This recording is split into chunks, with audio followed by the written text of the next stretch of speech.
Siyempre, nakakapaltos yan eh. Nagbato nga eh. Ibente oh. Ay ka na. Pangit ang ano natin. Pangit ang pag nabuhat ko kay Lali, bigyan ko kay Bente. Pre, yan tayo banig. Pangit ang Pwede ba? pangit ang ano. Yung wala, si Maril, kumukuha ng shot. Dapat sinasabi ko pag ano, kumuha ng shot kasi tapos ko kala ko ipitin. Wala macho na ako. Arte din eh, no? Minsan na mayakap na malaki.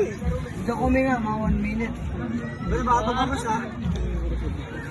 Tapan mo. Baka tumagos. Tapos mo na yun dyan. Kalat nyo. Naglinis ako bago ako natulog. Sorry po, ma'am. Kalat-kalat si Ma'am, Susan. sabi ko, hindi ko Hindi na kayo nahiya.